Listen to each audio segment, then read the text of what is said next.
পুরোটাই স্বর্ণ দিয়ে মুড়ানো একটি গুপ্তধন রয়েছে এই গির্জাটিতে। আর এই গির্জাটির নাম হলো সান দোমিঙ্গো চার্চ। আর আজকে যে সম্পর্কে বলবো সেটি হচ্ছে এই গির্জারই একটি চ্যাপেল, যে চ্যাপেলটি সম্পূর্ণটাই স্বর্ণ দিয়ে মুড়ানো। আর সেই চ্যাপেলটির নাম হচ্ছে রোজরি চ্যাপেল। মেক্সিকোতে এই একটি চ্যাপেলই আছে যা রোজরি ধন্যা মা মারিয়াকে উৎসর্গ করা হয়েছে। আর এটি হচ্ছে এই গির্জার প্রধান আলতার। আর এই প্রধান আলতারে 16 জন ডোমিনিকান সাধুদের একটি গ্রুপ রয়েছে। আর গম্বুজের মাথায় রয়েছে পবিত্র আত্মা। এটি একটি ছোট সোনালী বেদি। এই জায়গাটিতে সাধু সাধ্বীদের ধ্বংসাবশেষ রয়েছে। প্রধান আলতারের এই সাধু সাধ্বীদের আমি কাছ থেকে দেখানোর চেষ্টা করছি। সাধু দোমিঙ্গো গির্জাটি 100 বছরের পুরনো। বিশুদ্ধ ক্লাসিক শৈলীতে তৈরি এই গির্জা, যার ধূসর ক্যান্টেরা পাথরে তৈরি নির্মিত দরজা আছে। সাধু দোমিঙ্গো গির্জায় আসার পরেই রোজরি চ্যাপেলটি দূর থেকে আমাদের চোখ ঝলসে দিয়েছিল। এখানে আসতে হলে সিকিউরিটির চেকের মাধ্যমে এই ঘরটিতে ঢুকতে হয়। এবার এই রোজরি চ্যাপেল সম্পর্কে বলছি।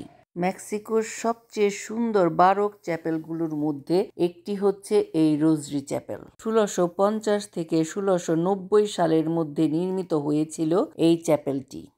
এই চ্যাপেলটি নির্মাণ করতে 40 বছর সময় লেগেছিল। এই শ্বাসরুদ্ধকর চ্যাপেলটির অভ্যন্তরের পেইন্টিং, ভাস্কর্য এবং সর্বোপরি সম্পূর্ণরূপে 24 ক্যারট স্বর্ণের পাত দিয়ে আবৃত। পুরোটাই অনেক পৃষ্ঠতল সোনার পাতায় আবৃত। উপর থেকে আলো অভ্যন্তরে প্রবেশ করলে এতটাই উজ্জ্বল হয়ে ওঠে এই রুমটি যে তখন ছবি তোলাটাও মুশকিল হয়ে পড়ে। ভালো ছবি উঠে না। মেক্সিকোতে প্রথম সফরের সময় পোপ দ্বিতীয় জন পল এই বিস্ময়কর চ্যাপেলের প্রশংসা করেছিলেন। তিনি একে আমেরিকার সম্পদ বলেছিলেন। এই চ্যাপেলটি নিঃসন্দেহে মেক্সিকোর নিউ স্প্যানিশ বারোকের সেরা অন্যতম শিল্পকর্ম। এই স্থাপত্য রত্নটিকে বিশ্বের অষ্টম আশ্চর্য বলা হয়। এই চ্যাপেলটির 3টি গুরুত্বপূর্ণ থিম রয়েছে: জপমালার রহস্য, এর সাথে সম্পর্কিত গুণাবলী এবং রোজরি কুমারী মা মারিয়া নিজেই। চ্যাপেলটি জপমালা রানীকে শ্রদ্ধা জানায় এবং এই অঞ্চলের যত আদিবাসী আছে তাদেরকে জপমালা শিখানোর প্রথম স্থানগুলির মধ্যে একটি হলো এই চ্যাপেল। কুমারী মা মারিয়ার মুকুটটি কিন্তু আসল, কিন্তু তার পোশাকটি অ্যান্টিক নয়। প্রকৃতপক্ষে তার 4টি পোশাক রয়েছে। প্রতি ঋতুতে তার এই পোশাক পরিবর্তিত হয় এবং এই পোশাক পরিবর্তন করে শুধুমাত্র নারীরা বা মহিলারা। কুমারী মারিয়ার পাশে 12টি কলাম রয়েছে, আর এই 12টি কলাম 12 জন পেরিতদূতকে প্রতিনিধিত্ব করে।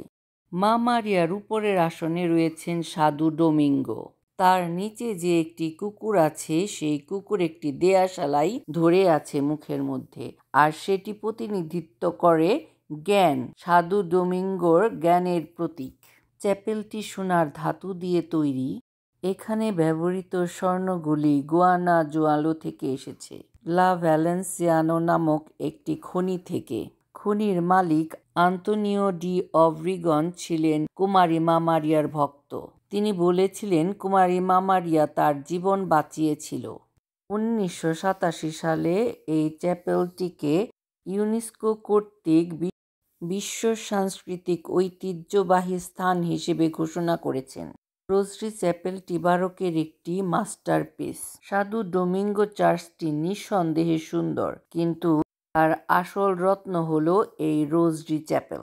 এর স্থাপত্যের জন্য এটি খুবই প্রশংসনীয় এবং এটি গোল্ডেন চ্যাপেল নামেও পরিচিত।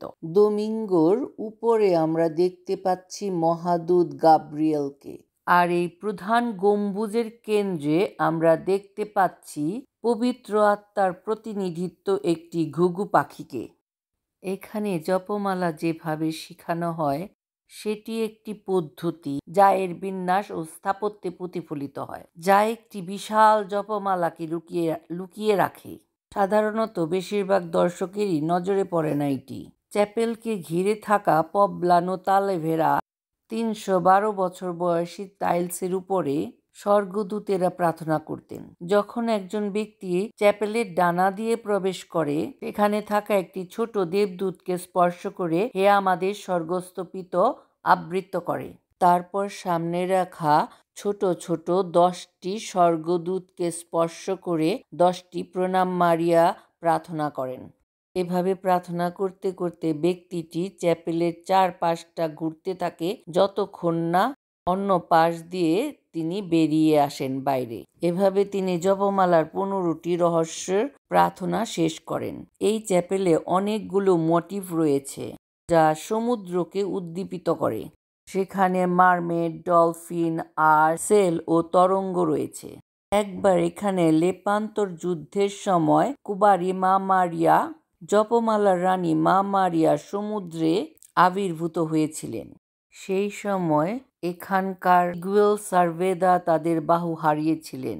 তাকে লেপান্তর এক সশস্ত্র মানুষ বলা হয়। সেই যুদ্ধে পোপ সাধু পঞ্চম পিউস মানবতাকে জপমালা প্রার্থনা করার জন্য তাদেরকে তার সাথে সেখানে যেতে বলেছিলেন, কারণ তুর্কিরা পেনুলাভারে প্রবেশ করতে যাচ্ছিল। 1571 সালের 7ই অক্টোবর এই যুদ্ধ হয়েছিল। তাই জপমালা মা মারিয়াকে সমুদ্রের পৃষ্ঠপোষক সাধু বলা হয়। তিনি নাবিক ও ভ্রমণকারীদের মা মারিয়া। এখানে রাখা 6টি বড় বড় চিত্রকর্মে মা মারিয়ার জীবনাদর্শকে তুলে ধরা হয়েছে। কুমারী মা মারিয়ার এই বেদির স্বর্ণ 23 ক্যারেটের, আর বাকি চ্যাপেলের স্বর্ণগুলো 21 ক্যারেটের। 24 ক্যারেট সোনার পাউডারের সাথে 3 ক্যারেট তামার ধুলো মিক্স করা হয়, যাতে শক্ত ও মজবুত করতে পারে। এতে সোনার যে ধাতুটি তৈরি হয় সেটি চামড়ায় মুড়িয়ে স্বর্ণকারের হাতে দেয়া হয়। তখন স্বর্ণকার তা দিয়ে এই সুন্দর মূল্যবান জিনিসগুলো তৈরি করেন। সেই সময়ে আঠা বলতে ব্যবহার করা হতো মধু, ডিমের সাদা অংশ, ঘৃতকুমার, দুধ আর ক্যাকটাস স্লাইম। 1697 সালে তারা এই সাজানোর কাজ শেষ করেছিল।